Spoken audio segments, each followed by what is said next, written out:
भगवत गीता के सीखों के अंतर्गत आज हम सीखेंगे कि नरक के 3 द्वार कौन कौन से हैं। श्रीमद् भगवत गीता में बताया गया है कि काम, क्रोध और लोभ ये 3 नरक के द्वार हैं। आइए एक कहानी का अध्ययन करते हैं। भगवान वामन देव ने एक बौने ब्राह्मण का रूप धारण किया। वे बलि महाराज के पास कुछ दान मांगने के लिए आए। बलि महाराज दान देने के लिए प्रसिद्ध थे, महादानी बलि। तो वामन देव को देखकर बलि महाराज बहुत प्रसन्न हुए और उनकी ओर आकर्षित हुए। वामन देव जो कि महाराज बलि से मांगते, वे उन्हें देने के लिए तैयार हो जाते। हालांकि वामन देव ने केवल 3 पग भूमि मांगी जो उनके छोटे पैरों के बराबर है। वामन भगवान के छोटे छोटे पैर थे। उन्होंने कहा कि मुझे केवल 3 पग जमीन दे दीजिए तो उसी पर बैठकर मैं तपस्या करूंगा। तो यह निवेदन सुनकर बलि महाराज ने उनसे कहा कि हे ब्राह्मण पुत्र, तुम अभी छोटे बालक हो, इसलिए तुम्हारी बुद्धि अपर्याप्त प्रतीत होती है। मैं संपूर्ण ब्रह्मांड का अधिपति हूँ और यदि तुम चाहो तो मैं तुम्हें पूरा द्वीप दे सकता हूँ। फिर भी तुम केवल 3 पग भूमि ही मांगो। अधिपति से मिलकर ऐसी मांग करना बचकाना लगता है।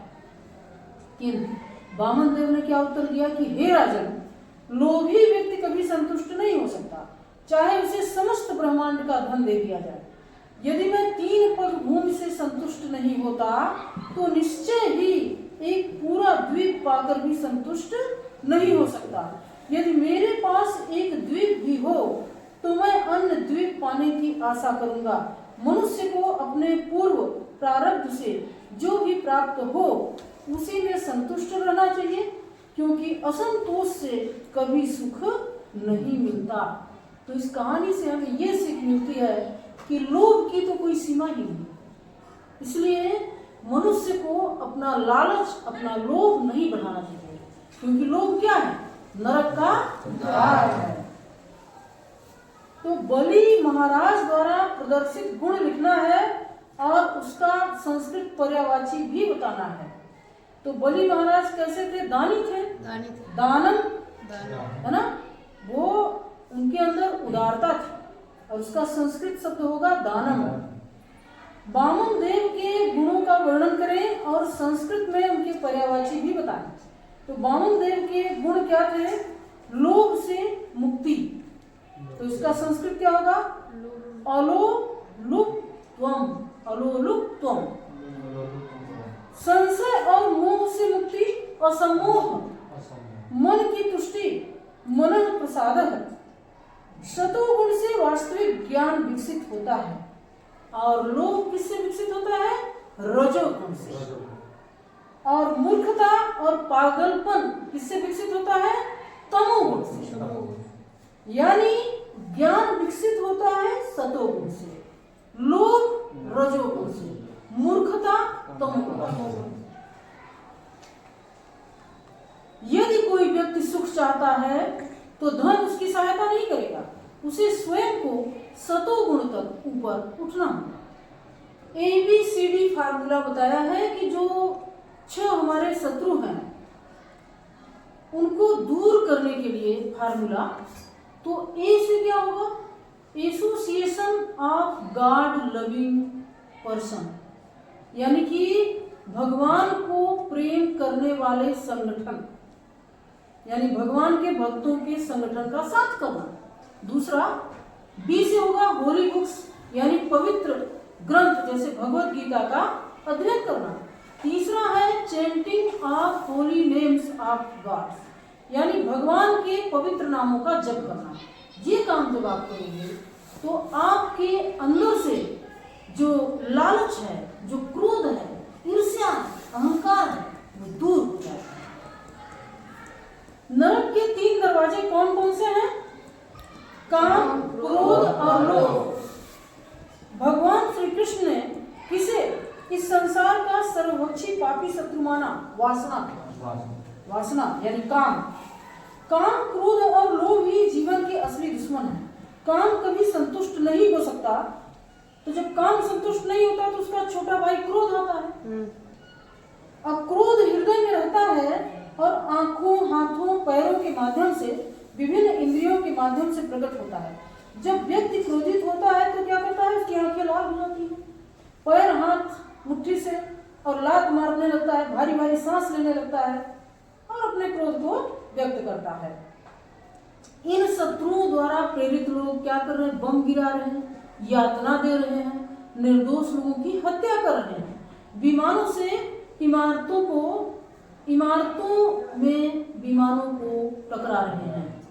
इस तरह क्रोध और लालच के वशीभूत बच्चे अपने शिक्षक माता पिता की आज्ञा नहीं मानते, अपशब्दों का प्रयोग करते हैं।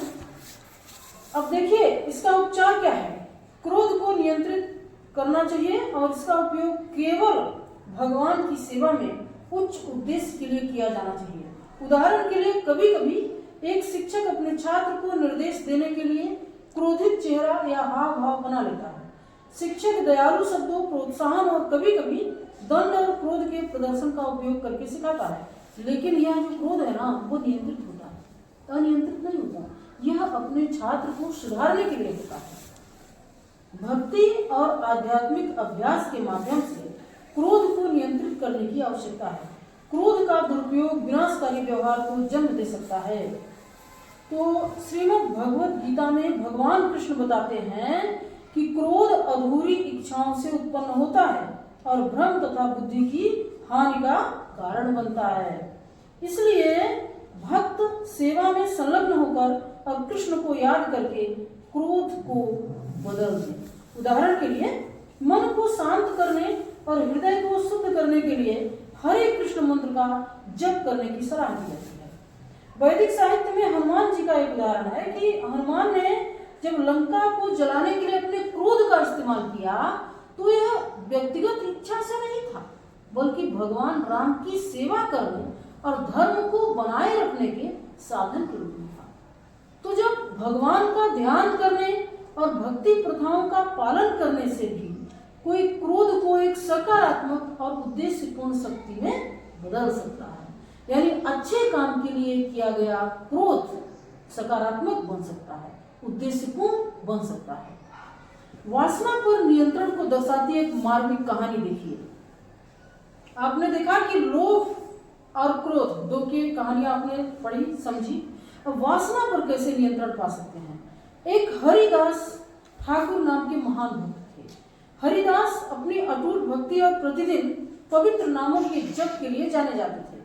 उनके समर्पण की परीक्षा लेने के लिए एक निम्न वर्गीय चरित्रहीन महिला को उन्हें बहकाने के लिए भेजा गया।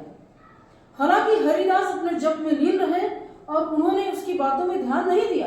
उन्होंने दया पूर्वक उसे कृष्ण के पवित्र नामों का जप करने की सलाह दी और समय के साथ वह अपने पिछले जीवन को त्याग कर एक भक्त बन गई। यानी एक गलत काम करने वाली महिला अच्छे व्यक्ति के संग में आकर एक भक्त बन गई। उसने अपने जीवन को सार्थक बना लिया। तो ये था वासना पर नियंत्रण का एक सच्चा उदाहरण। अब आइए आपसे हम एक प्रश्न पूछते हैं कि जब व्यक्ति क्रोधित होता है तो तुरंत क्या होता है। तुरंत बाद सबसे पहले क्रोध के तुरंत बाद स्मृति भ्रमित हो जाती है। आप भूल जाते हो कि आप क्या हो और क्या कर रहे हो। सबसे पहला काम स्मृति भ्रमित हो जाती है और दूसरा काम फिर होता है बुद्धि नष्ट हो जाती है। होते दोनों काम है, लेकिन पहले स्मृति भ्रमित होती है और दूसरा काम है बुद्धि का नष्ट होना। आसुरी लोग जो है किस तरह का व्यवहार करते हैं। आसुरी लोग दूसरों के द्वारा पूजे जाने की इच्छा रखते हैं। बाकी के प्रश्नों के उत्तर आप कमेंट बॉक्स में लिखकर हमें देंगे। धन्यवाद।